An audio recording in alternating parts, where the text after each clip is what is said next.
Eh, entonces hoy traje pues unos cuentos y unos poemas. Vamos a ver si alcanzamos a leer todo. El primero que les quiero compartir es un cuento de José Ardila, que es un escritor colombiano contemporáneo que me gusta mucho. Y bueno, se los voy a poner en pantalla. Vamos a ver, para que sea más fácil.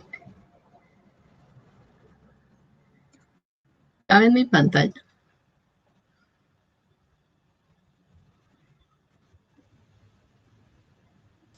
Sí, sí se ve. Bueno,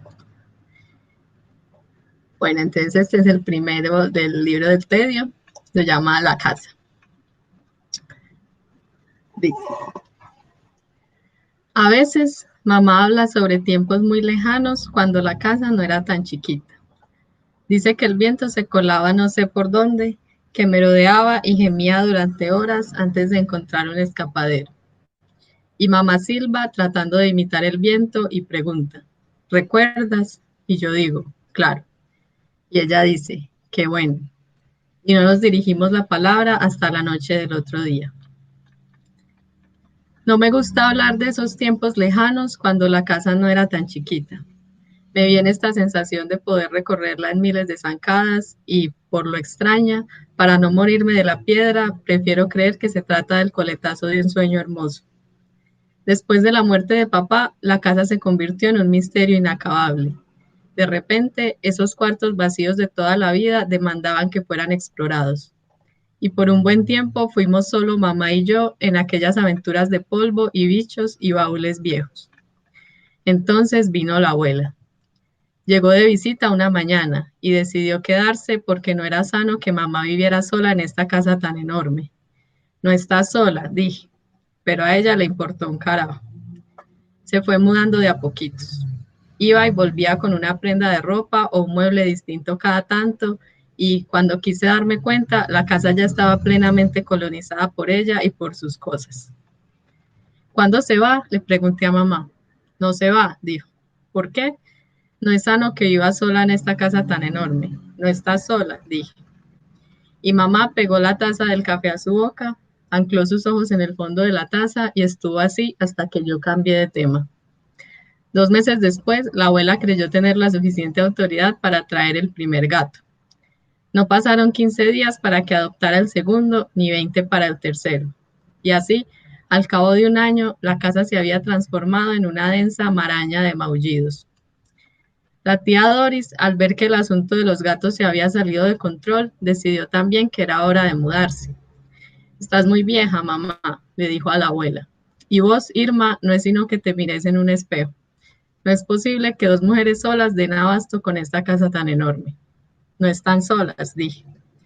Pero la tía Doris, que puede ser menos discreta que la abuela, no tuvo ningún reparo en regañarme por meter la cucharada en conversaciones de mayores.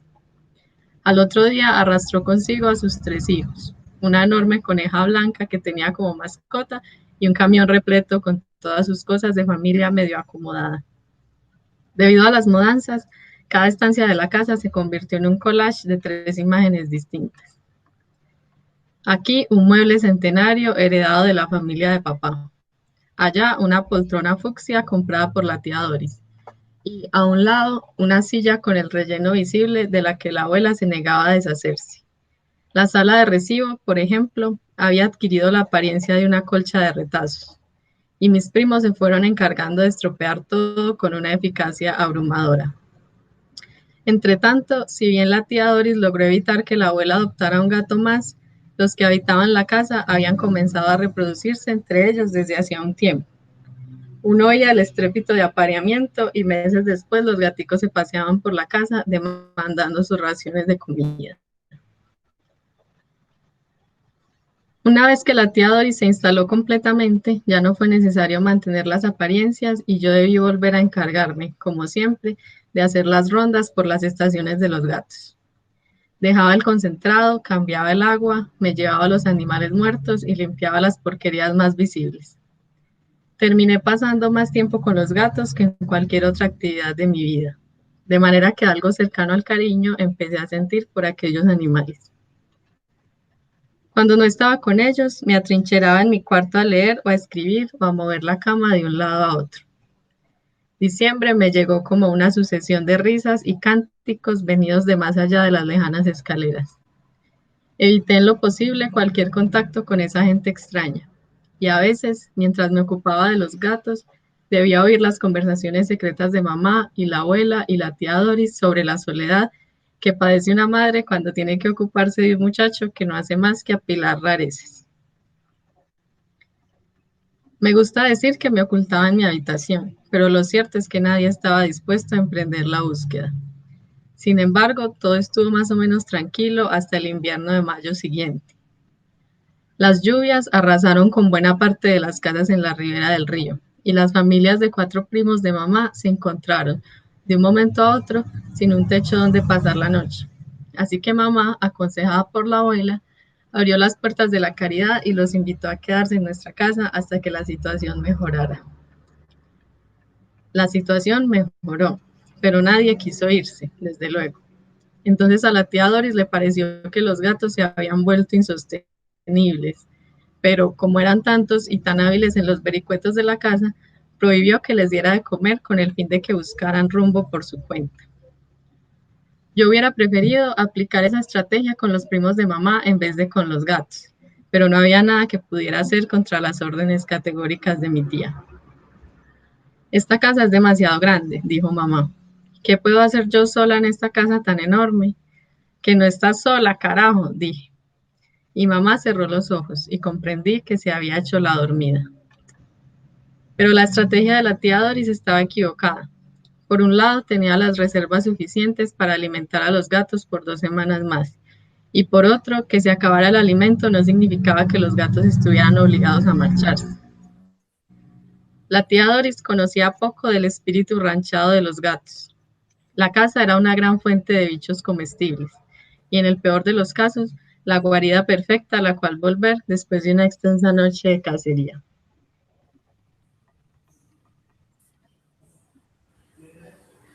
Una de las primeras víctimas fue la enorme coneja blanca de mi tía,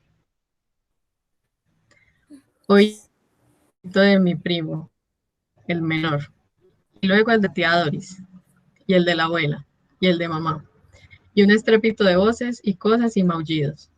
La coneja era tan grande que los gatos más viejos organizaron una cuadrilla de 6 para cazarla. La despedazaron en un minuto y se perdieron, impunes en las múltiples oscuridades de la casa.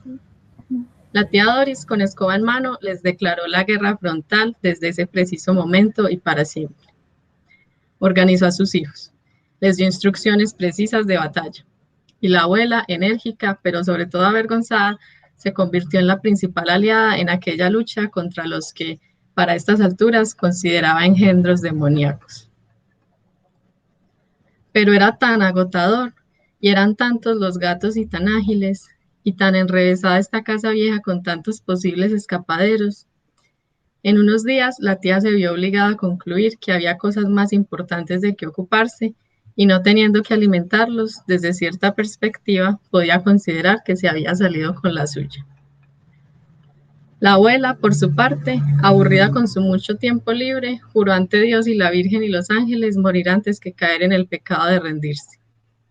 Paralelamente, los primos de mamá se fueron sintiendo tan cómodos en la casa como en sus propias tierras de las riberas del río. Pronto delimitaron territorios. Dijeron, de acá hasta acá es mío, de allá hasta allá es tuyo. Y se dieron las manos. Y prometieron respetar el acuerdo establecido. Y levantaron muros de tríplex para evitar cualquier roce innecesario. Y se las arreglaron para sembrar en materas y cajones toda clase de hortalizas y plantas cosechables. Hablé con mamá, le pedí que hiciera algo. Le dije, hace algo, mamá. ¿Con qué? Dijo ella. Con esto, maldita sea. ¿Con qué? Dijo ella. Y ya no quise insistirle más. La casa ahora era una multiplicidad de casas. Desde cierto punto en la primera planta, sus 4 pisos tenían la apariencia de una gigantesca pajarera improvisada. Y en la sala de recibo, como los riachuelos en la corriente principal, venían a coincidir las vidas de todos sus muchos habitantes, porque cada quien se había encargado de dejar allí algún objeto como testimonio vital. Un armario de plástico, una mesita coja, una torre de periódicos de la década pasada, 2 azadones, un colchón viejo. Así los años transcurrieron en una varaunda de maullidos y buenos días, y gatos apareándose, y fiestas, y ronroneos, y risas, y buenas tardes, y serruchos en constante actividad, y gritos de guerra de la abuela, y buenas noches, y martillos azotando la madera. Los hijos de la tía Doris y los de los primos de mamá crecieron, se casaron y trajeron a vivir consigo a sus parejas en los lotes de casa que les correspondía, sabrá el diablo por qué derecho. Y las nuevas parejas tuvieron sus propios hijos, y los hijos compitieron desde el primer día de vida con los maullidos de los gatos. Las plantaciones de los primos de mamá desbordaron las materas y se extendieron por los muros, como telarañas. Se fundieron con la estructura misma de la casa. Desde afuera era como ver una roca enorme, densamente florecida de tomates y gatos y arvejas y auyamas y gatos y sandías y maracuyás y gatos. Mi cuarto, con los cambios territoriales, se fue haciendo cada vez más pequeño, y en algún momento no me quedó más remedio que mudarme con mamá. ¿Ves? Le dije. ¿Ver qué? Dijo ella. Y decidí mejor ya no decirle nada. El asunto del territorio había ido tejiendo la urdimbre de un conflicto de grandes dimensiones, pero estaba solapado. Siempre latente en la intimidad de las conversaciones antes de la cena, en los encuentros fortuitos por los pasillos, en la frontera de cualquier provocación, la más insospechada tontería, un gesto en apariencia como cualquier otro que, sin embargo, podría albergar en su interior el detonante de la bomba. Por ejemplo, una planta de sandía, buscando la mejor fuente de luz, se las arregló para trepar desde su matera en el segundo piso hasta la parte más alta de la casa. En el transcurso del tiempo que tomó su crecimiento, la abuela mató una decena de gatos recién nacidos. Alguien le prestó un encendedor a alguien. Mamá estuvo a punto de morir de pulmonía. La tía Doris fue echada de su cuarto por uno de sus hijos. El encendedor fue prestado a un tercer hombre. Mamá invitó a la tía Doris a vivir en nuestra habitación. El tercer hombre le prestó el encendedor a un cuarto y este último lo perdió y lo encontró de nuevo por pura casualidad y pensó que era un buen encendedor el que tenía allí en sus manos y decidió quedárselo porque nadie más sabría apreciarlo de la misma forma. Mamá intentó aprender francés y la abuela le dijo estúpida. Mamá le ayudó a matar un par de gatos a la abuela. Cuando el primer hombre reclamó el encendedor al segundo, la planta de sandía llevaba un tercio de su recorrido al techo. Yo me había dejado la barba y la tía Doris dijo que estaba horrible y yo le respondí algo como que, sí, pues vos sos una vieja sola y nadie te dice nada. La abuela descubrió el lomo de gato a las 3 pimientas. Cuando el cuarto hombre le negó por sexta vez al tercero haber recibido nunca un encendedor o cualquier cosa parecida de su parte, en el travesaño más alto de la casa la sandía ya empezaba a germinar. La abuela se había descompuesto una pierna en plena cacería de gatos. Mamá decidió que siempre el francés era una lengua estúpida. La tía Doris identificó en una nuera a la culpable de sus desgracias y me dijo, vos estás igual de solo, pendejo. Pero yo tardé en hacer conexión, así que no pude responder de forma adecuada. Un día, en el centro del enredo del encendedor, se confrontaron entre sí. El primero le reclamó al segundo, y el segundo al tercero, y el tercero al cuarto. El cuarto hombre se burló a carcajadas de semejante lío tan absurdo por un encendedor. El segundo rió tímidamente y el primero agachó la cabeza avergonzada. Y justo cuando el primer hombre estuvo dispuesto a dejar el asunto de ese tamaño, la sandía, obligada por su peso, se desprendió de la parte alta de la casa y se estrelló en medio de los 4. Y el interior de la sandía salpicó en todas las direcciones. Y activó alguno por acto reflejo.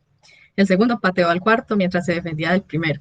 Y el cuarto, al ver que el tercero se moría de la risa, se le fue encima y lo molió a trompadas. Un quinto llegó a ayudar al tercero, y un sexto al segundo, y un séptimo al cuarto. Y al cabo de media hora, la casa en pleno estaba en pie de guerra. Tía Doris dejaba calva a una de sus nueras. Los nietos de la tía Doris agarraban a tomatazos a los nietos de los primos de mamá. Yo lo veía todo muy bien desde mi escondite. Mamá contenía el aliento a un lado mío.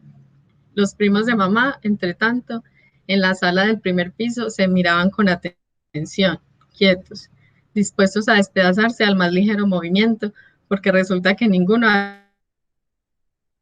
había respetado el acuerdo establecido.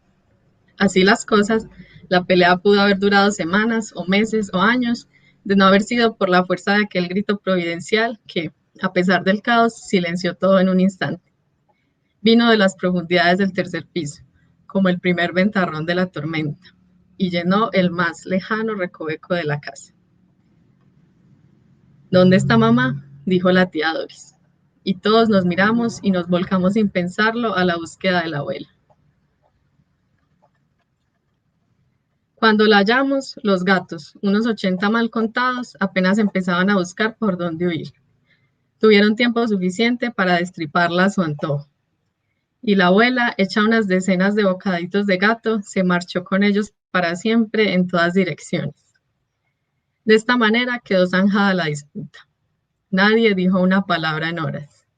Que acabara de morir la más vieja de la casa parecía tener un significado para todos. Para honrar lo que quedaba de la abuela, se dispuso el lugar central de la sala de recibo. Se compró un ataúd bonito, tallado con imágenes florales. Se regó la noticia entre toda la familia, cercana y distante. Y en 2 días, la casa estaba repleta de más familiares condolidos por la muerte de la vieja. Hubo un ambiente de fraternidad, una exploración profunda de nuestros lazos, un nuevo despertar, por decir algo. Los visitantes se quedarían para el velorio, el entierro y la novena, pero nadie quiso irse, desde luego. Bueno, ese es el primero.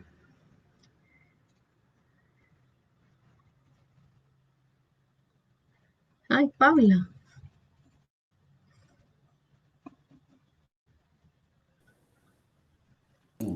Bueno, tenemos una nueva compañera.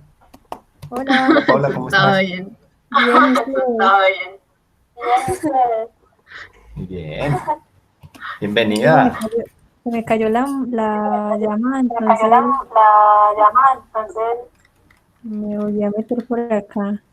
Qué bueno escucharme. Yo estoy presentando. Perfecto. Ya voy a apagar. Bueno.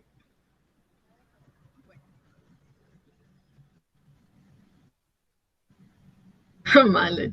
Y sobre el cuento.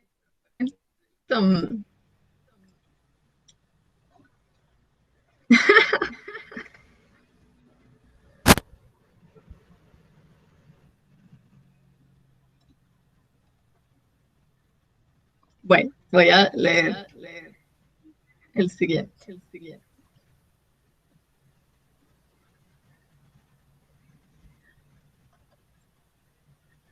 Voy a leer voy a dar un cuento que es más o Me perdí. menos largo, de último. Ay, qué pena, Nati. A ver si da tiempo. ¿Cómo? No, que me perdí Ah, el bueno, final del pensé otro. que era algo. ¿Por qué? Este.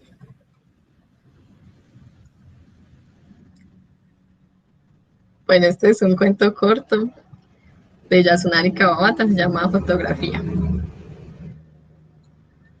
Dice, un hombre feo, es duro decirlo, pero ciertamente fue por su fealdad que se convirtió en poeta. Pues bien, ese poeta me dijo lo siguiente, odio las fotografías y muy rara vez se me ocurre sacarme una. La única vez fue hace 4 o 5 años con una muchacha, con motivo de nuestro compromiso. Yo la quería mucho. No creía que una mujer como ella volviera a aparecer en mi vida. Ahora aquellas fotografías son mi único recuerdo hermoso. El año pasado, una revista me pidió una foto. Corté mi parte de una fotografía en la que aparecía con mi prometida y su hermana, y la mandé a la revista. Hace poco, un reportero vino a pedirme otra fotografía. Dudé por un momento, pero al final recorté por la mitad una donde estábamos mi novia y yo, y se la entregué al reportero. Le pedí que me la devolviera, pero no creo que lo haga. De todos modos, no tiene importancia. He dicho que no tiene importancia, pero la verdad es que me sobresalté al ver la mitad de la foto donde mi prometida había quedado sola. Era la misma muchacha, era bella y encantadora. Tenía 17 años y estaba enamorada. Pero cuando miré la foto que tenía en mis manos, la fotografía de la muchacha separada de mí, me di cuenta de lo insulsa que era. Y hasta ese momento había sido la fotografía más bella que yo había visto. En un instante desperté de un largo sueño. Mi precioso tesoro se había desmoronado. Y entonces el poeta bajó todavía más la voz. Si ve mi foto en el diario, ella también pensará lo mismo. Y se sentirá mortificada por haber amado a un hombre como yo. Bueno, esa es la historia. Pero me pregunto, ¿y si el diario publicara la foto de los dos juntos tal como fue tomada, volvería ella a mí creyéndome un hombre espléndido?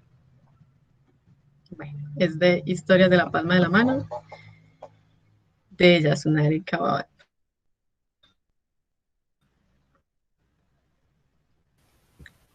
Voy a cerrar.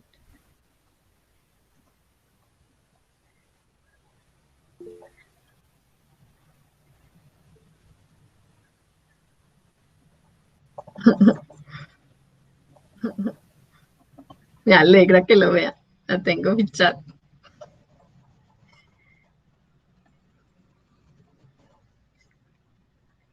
Bueno, yo creo que sí va a dar tiempo de leer el otro. Igual el otro es muy sencillo, pero me gusta Hola. como el tema. Lo voy a leer. Este es de Ok. Cecilia Ferreiroa, una escritora argentina, y salió en esta revista Carapachay, que es argentina, que me gusta mucho, y que tiene como el tema principal, es como el río, el Paraná. Entonces todo lo que publican ahí tiene que ver con el río de alguna manera. Bueno, este cuento se llama La oveja. Dice: lo primero que hice al llegar fue tirarme al río y ponerme a nadar. El aire estaba quieto. Hacía un calor aplastante que ejercía presión sobre las cabezas. Incluso en el agua sentía calor.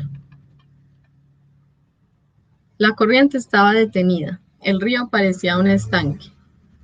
En un momento empezó a correr en la misma dirección en la que nadaba.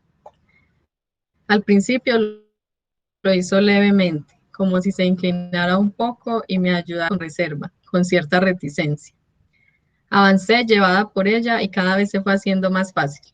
Veía pasar las casuarinas y los sauces de la costa como si alguien los tirara de atrás y se los llevara.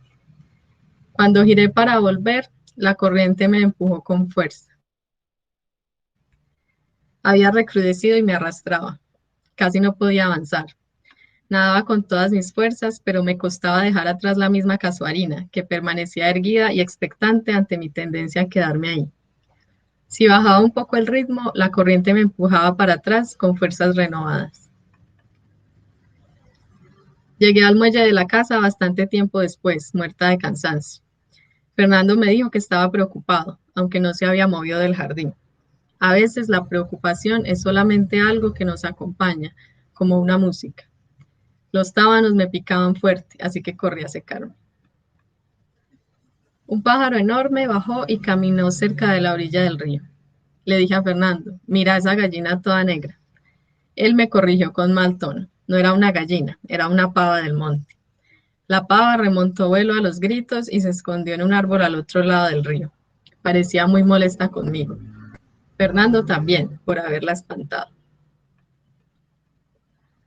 A la mañana siguiente me despertó la pava del monte con sus gritos desaforados, nerviosos. Todo le molestaba. Me levanté y me senté a desayunar en la galería. Los jejenes me atacaban sin pausa. Volaban sobre mi cabeza y me picaban el cuero cabelludo. Eran ínfimos puntos negros, prácticamente invisibles, pero fuertes y sanguinarios cuando mordían mi cabeza. Vino un vecino y nos dijo que río arriba se había caído una oveja al agua y que iba a llegar flotando. Estuve el resto de la tarde mirando el río y creyendo ver la oveja. Cada bulto que pasaba me parecía a ella. Quería que pasara y se fuera. No quería topármela mientras estuviera nadando. Era un miedo que siempre tenía al nadar, encontrar algo muerto debajo o flotando en el agua marrón. Fernando decía que mi fantasía tenía que ver con tantas películas policiales que veía, que tenía la cabeza llena de esas boludeces. El día pasó sin rastros de la oveja. No me metí a nadar porque estaba muy impresionada por su presencia en el agua. De pronto el río me parecía sucio. La hora de los jejenes me fue llevando hacia la casa. Al día siguiente me despertaron nuevamente los gritos malhumorados de la pava de monte. El río corría hacia la desembocadura. Me alegré al pensar que la oveja habría pasado durante la noche, que ya fuera de día me hacía ver su paso como algo lejano. Les pregunté a los vecinos si la habían visto. A pesar de que todos habían estado pendientes, nadie había llegado a verla. Había pasado silenciosa, solitaria, en la intimidad de la noche y se había perdido en la enormidad del río. Me dio ternura ese pudor, como si ella misma hiciera su propio duelo. Estaba segura de que la corriente ya había lavado todo. No sé por qué pensaba que la contaminación estaba en el agua, como si fuera un bote que pasa y se va. A la tarde me tiré a nadar, nadé hasta la otra orilla. Cuando estaba por llegar, miré hacia adelante y la vi. Ahí estaba, delante de mí, a pocos metros, yéndose lentamente. Iba recostada sobre la superficie del río, volcada hacia un lado, como echada sobre el pasto, descansando. Grité, la oveja, la oveja. Fernando llegó corriendo hasta la orilla. Me gritó que saliera. Nadé rápido, con desorden y velocidad, tragando agua. Salí disparada del río. Los tábanos me picaban, pero yo me quedé mirando cómo la oveja desaparecía por la curva, sin prisa, en su camino hacia el río abierto. El agua parecía tierra firme y ella parecía dormida. Las nubes atravesaban el cielo y se escondían detrás de los árboles de la costa de enfrente. Pasaban rápido, como si huyeran en estampida de un peligro que les pisara los talones. Pasaban y se iban, como si todo el cielo se moviera con ellas, escapando de algo más misterioso y amenazante que él mismo. Más tarde la oveja apareció otra vez, entrando desde la curva. Al verla sentí un golpe seco en el cuerpo. El río la traía de vuelta en la misma exacta posición. En un momento la corriente paró y la oveja se quedó detenida. Todavía mantenía su forma, pero había algo perturbador. Por dentro o por debajo, la descomposición trabajaba en las sombras, desparramando los desechos en el agua. Un rato después, la oveja empezó a moverse otra vez hacia la curva. Rogué que esa vez se fuera definitivamente. Me quedé en el muelle el resto de la tarde. Vigilaba su regreso. Siempre me quedaba mirando lo que no quería ver y después tenía pesadillas. No quise contarle a Fernando qué hacía ahí. Cuando la corriente cambió, pensé que la iba a volver a ver. Cada cosa que aparecía por la curva me sobresaltaba. Me daba miedo verla descompuesta, pudriéndose, pero también me daba miedo verla igual, recostada como si nada estuviera pasando, como si la muerte se ocultara en una cáscara de normalidad. Por suerte la oveja no apareció. Los mosquitos aprovecharon mi quietud y me picaron por todos lados. A la noche, un vecino nos dijo que había aparecido en la playita de una casa cercana, del otro lado de la curva. Él la había empujado nuevamente al agua. Nos dijo que estaría yendo y viniendo porque debido a la corriente y a los recodos no terminaba de agarrar el camino que la llevaba a río abierto. Quién sabe cuántas veces había pasado en todo este tiempo, durante la noche, durante la siesta. Temí que nunca se fuera, que se desintegrara así ante nuestra vista, impúdica, deshaciéndose poco a poco, como un decaimiento, como el atardecer de un día de otoño. Fin.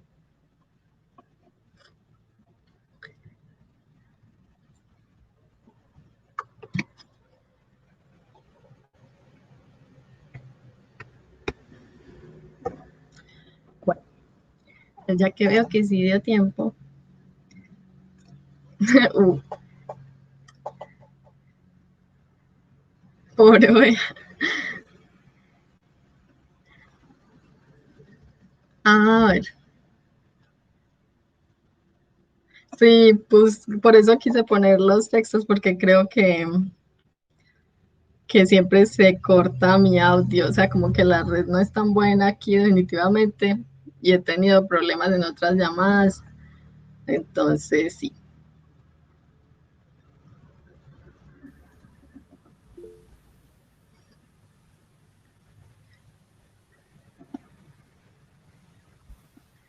Bueno, entonces voy a leer los poemas.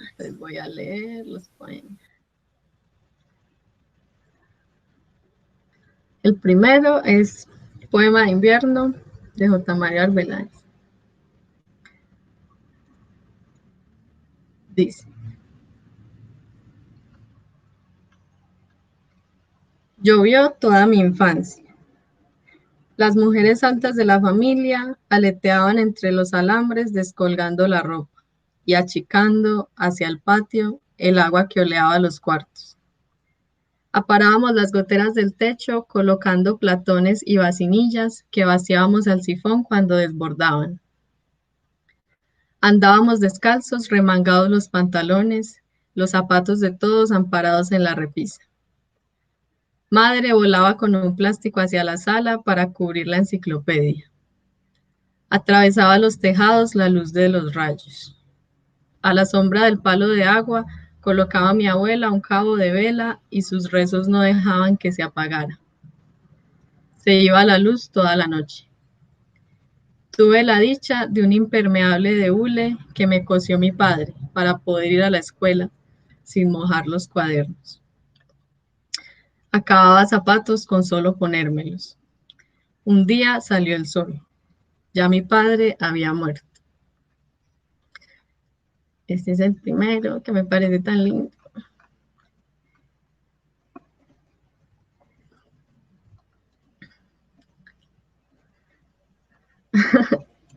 Es que, oh, lo quité muy rápido. Bueno,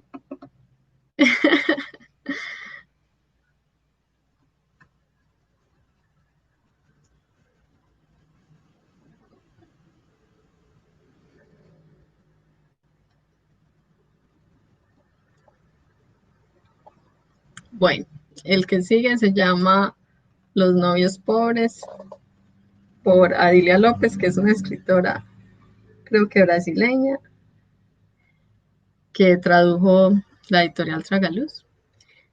Entonces, bueno, lo voy a leer. Dice,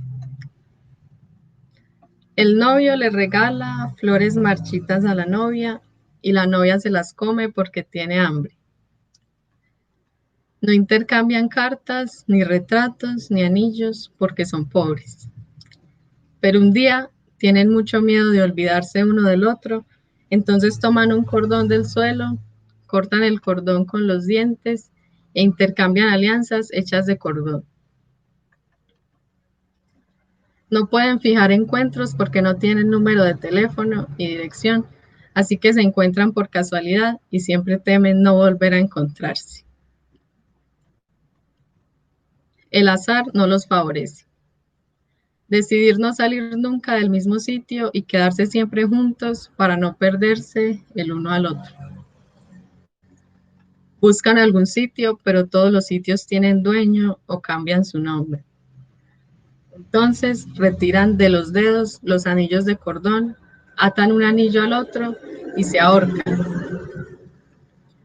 Pero la novia tiene que esperar porque el novio tiene que esperar por el novio porque el cordón solo da para uno a la vez.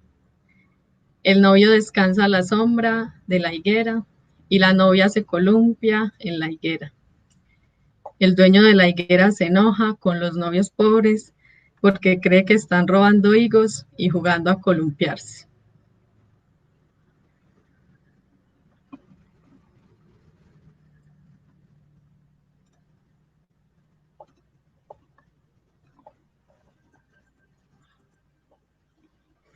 Las caritas. Lo siento. Bueno, Paula, sí. Sí, sí, sí, dale.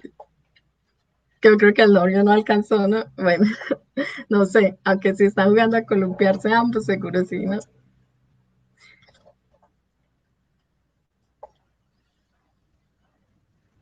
Todo lo del pobre es probado.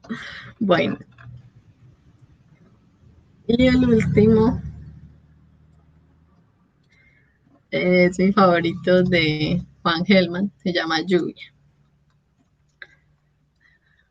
Dice,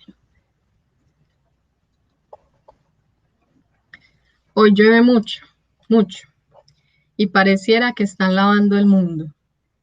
Mi vecino de al lado mira la lluvia y piensa escribir una carta de amor, una carta a la mujer que vive con él, y le cocina y le lava la ropa y hace el amor con él, y se parece a su sombra. Mi vecino nunca le dice palabras de amor a la mujer. Entra a la casa por la ventana y no por la puerta. Por una puerta se entra a muchos sitios, al trabajo, al cuartel, a la cárcel, a todos los edificios del mundo, pero no al mundo, ni a una mujer, ni al alma. Es decir, a ese cajón o nave o lluvia que llamamos así, como hoy que llueve mucho y me cuesta escribir la palabra amor, porque el amor es una cosa y la palabra amor es otra cosa, y solo el alma sabe dónde las dos se encuentran, y cuándo y cómo, pero el alma qué puede explicar.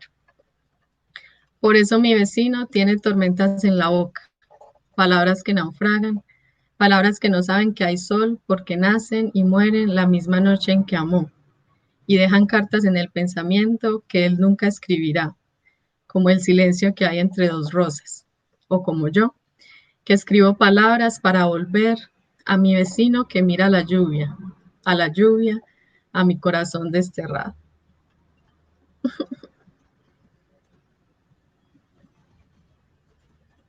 Las cartas.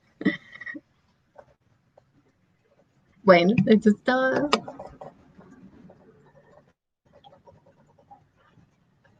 Gracias por escuchar. Gracias por escuchar.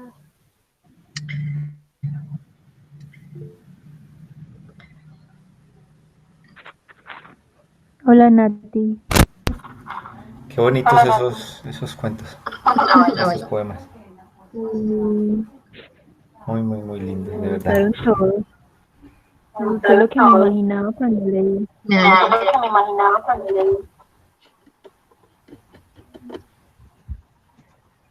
Se llama La Oveja. Casi adivinas, malo.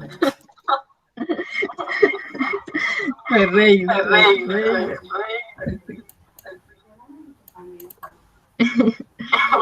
Esa revista es súper buena para que la lean. Y ¿La es qué? toda online. Online. La revista. Ok. Ajá, revista Carapache.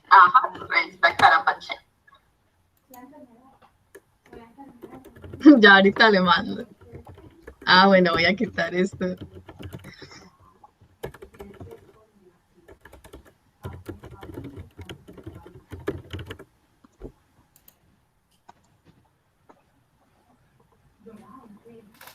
Gracias a ustedes por estar. Es muy bacano eso, pues compartir esas cosas que uno como que se guarda ahí y que le gustan. Con gusto, Nati.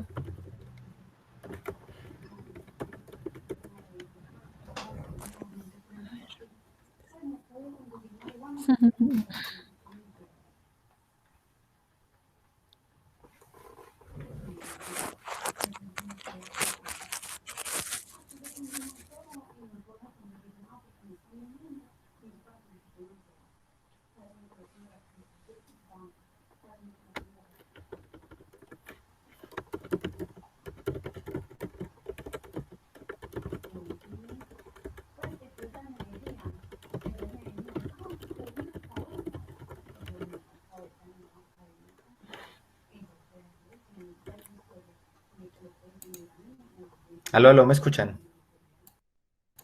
Aló, aló. Sí, sí escuchamos. ¿Escuchan o no se escucha? Hola, sí, sí, ¿quién es? ¿Hernán Ok, o Danilo? la próxima es Mallory. Danilo. Ah, es Danilo. Sí. Malo, ¿estarías dispuesta el... Aló. Ah, es bueno, Listo, el próximo Paula. Ah, me están dando la bienvenida. Paula, que si quieres leernos el próximo, que sería el sábado. El sábado. ¿Qué tienes que hacer el sábado Me en la acaban de noche? super sorpresa, Espero que no pero tengas que salir. eh, Te tenemos una súper invitación. tengo que salir a la sala. Bueno, me le mido, no tengo idea qué les voy a leer, Perfecto, el pero de las alas, háganle. Es a la misma hora, cualquier cosa que sea el del interesante azar, para sí. ti. Sí, a las 9 de la noche. Yo tengo tu correo Bueno, listo, listo, háganlo. para enviarte la invitación. Bueno, no sé, pero entonces lo voy a volver Ok, a escribir por acá por listo. si acaso. Listo, entonces nos vemos el sábado. Perfecto. Lo voy a anotar y así quedamos para el sábado. Bueno, no, excelente los cuentos, Listo, Nata, bueno. los poemas, la voz tuya muy bonita. Y de verdad que esas imágenes y esas historias fueron muy, muy bonitas para hoy. Espero que disfruten el resto de noche, chicos, chicas. Estamos ante una mayoría. Espero que disfruten el resto de noche y nos vemos entonces el sábado para otra lecturita en voz alta, ¿de acuerdo? Los invito a que visiten la página, Listo, pueden gracias. inscribirse a la ¿Qué campanita, pasa? darle me gusta y recibirán notificaciones cada que subamos uno de estos audios. Ahí se cuidan. Ve cuál página. Chao. Tenemos una página, un canal de YouTube donde estamos montando estos Sí. videos. Ah, ya. Ah, con razón se graba. Ah, ya, ya, ya. Ah, bueno, ¿y cómo se Sí, llama el te canal? invitamos muy cordialmente para que las visites y puedas escuchar. Yo creo que es mejor que te mandemos el link. Ah, bueno, ese es el El link se nombre del llama como el grupo. Club El de Literatura y Cubano, es no sé bastante qué. difícil Y Ah, de sí, deletrear. claro, tengo que poner el Paula nombre, adivina, ay sí. no. Exactamente. Sí, te lo enviamos y para que puedas entrar, te inscribes y ya puedes disfrutar de todo nuestro contenido online. Ah, bueno, súper, qué bien. Listo, pues, muchas gracias. Bueno, muchas gracias por la asistencia, chicas. Hernán, si todavía estás por ahí. Y nos vemos Hernández se fue. entonces el sábado con Paula Andrea, que nos va a hacer la lectura. Sí, Hernán se fue. Chaito, se cuidan Listo. bastante. Un abrazo. Chao, chao, Danilo.